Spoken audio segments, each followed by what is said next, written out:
Hey folks, I've got about a 2008 Cub Cadet i1042 tractor here, and I'm in the process of troubleshooting this tractor, trying to get it up and running. It was not running when I bought it, so I have already removed a bunch of pieces, and including the deck, and I'm kind of planning to use this as a just as a lawn or a garden tractor, not necessarily use it for cutting my lawn. I don't really have a big yard, but the deck and everything appears to be in pretty good shape, bearings and such. Maybe could use a refresh on the belts. The tractor itself did turn over with starting fluid and the engine ran, so I know it's good. I took a look at the oil, and everything looks like it was pretty well maintained, and the tractor is in pretty decent shape. The problems that I've found so far are related to air, fuel, and spark, and those are the three things that are needed to make a machine like this run. So I've already taken some pieces out that are suspect, including the ignition coil, and the cable has some wear on it. I'm suspecting it was just wearing against the hood or something like that, so that's got to go. And I've got the fuel pump out, and I also have the carburetor out. And the carburetor, it's probably not bad because the tractor ran, but the thing is, I picked up a bunch of new pieces, and the kit that I got, it actually included a fuel pump and the filter, as well as a carburetor and some gaskets and a fuel shutoff switch, and got a new oil filter, a couple spark plugs, and air filter, which the air filter was bad on this tractor as well. And I got the coil. Okay, the first thing I'm going to do is get this new coil on here, and I've rotated the flywheel around to where the pickup is going to be on the coil. Okay, so basically I've got the screws lined up. Now the thing that has to be done is there has to be a gap here. Okay, and I can already feel the magnet in there, so I'm gonna have to put the camera down for a second. I've got this business card here, which I already measured is 12 thousandths thick, and the gap on this one is calling for about 10 thousandths. I think there's a range on it. It's probably like 8 to 12 or something like that. But anyway, I'm going to stick that business card in there and push down on it a little bit. It should get me to around 10 thousandths, and I should be good. Okay, back to it here. You can see that I've got the business card in place, and I've already tightened the two screws down to secure the coil, and this is one of the wires for the 12 volts, I guess, to the transformer. And I am going to try to pull this card out of here.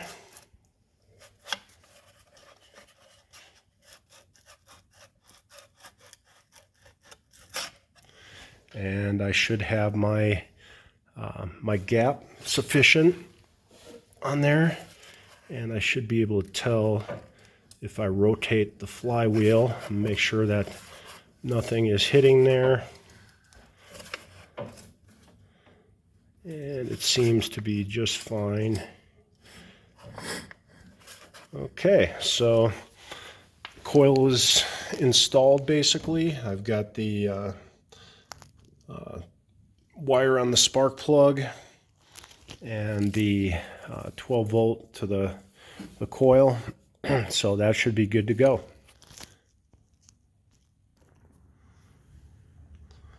Okay, next thing I'm going to do here is get my fuel filter in place, and you always want to check the direction of the flow, and here I can see the arrow on it.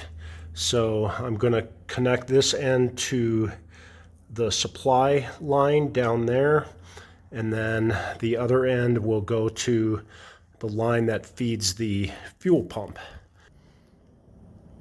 Okay, I've got the fuel filter in place, and now I'm going to work my way up to the fuel pump. So I'm going to grab that new fuel pump and some fuel line. You can see the fuel filter down there, and I've got it routed and connected to the fuel pump. Okay, so looks like there's a vacuum line here that goes to the engine, and this line would feed the carburetor. So I've got everything pretty much in place. I'm gonna just leave it a little bit loose here until I get the carburetor plate in place. Okay, I just want to point out that it does take a little bit of finagling to get these linkages hooked up. There is a spring here that's got to be connected in this back hole, and I'm gonna have to use pliers to do that, but you know, you do have to keep the carburetor kind of loose as you're connecting these linkages. So just wanted to point that out. Also keep your fuel line that goes to the fuel pump free, as well as the fuel pump, while you're getting all of this in place. And then there is a cover plate that goes over this for the air filter, so that'll go on next. There's also a ground wire and a positive wire that gets hooked up over here, and I still have to figure out where the ground came off of. Okay, so I basically got the carb in place here, and I did find my ground screw, which goes there. I put a star washer on it, and that does hold the backing plate in place. And this is kind of weird because this screw goes through the back of the backing plate and out the front. It's loose, and then this one is fixed to the engine, so it's a little weird. This hose goes to the back of the breather box, and here's the breather box. It will just fit on there like so. And again, doing this with one hand. So I did have my gasket in place before I put that on there, and then I'll connect this hose to the hole in the back of the box there.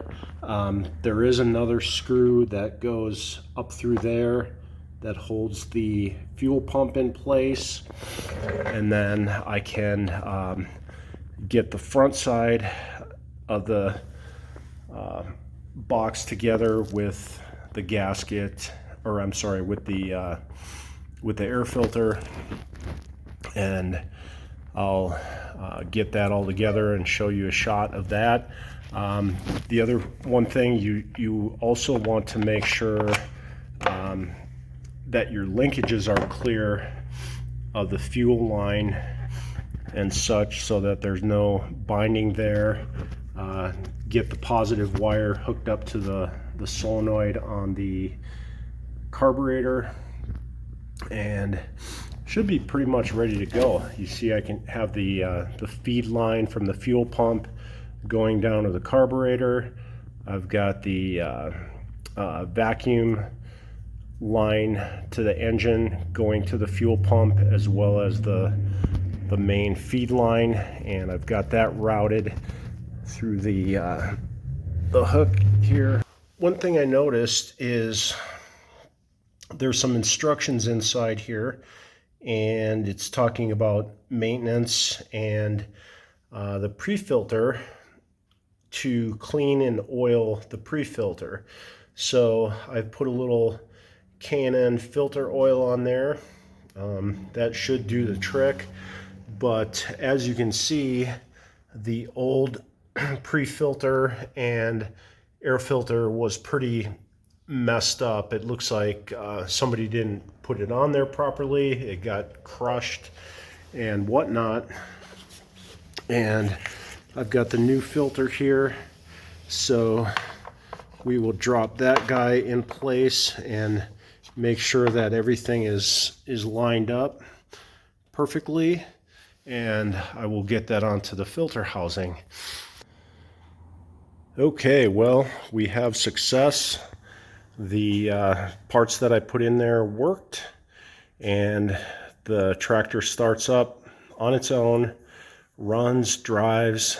The only remaining thing I'll have to do to it is get the deck cleaned up if I choose to actually use it to mow my lawn. But again, I don't have that big of a patch of lawn, so just really looking to use this thing as a garden tractor to pull a little dump trailer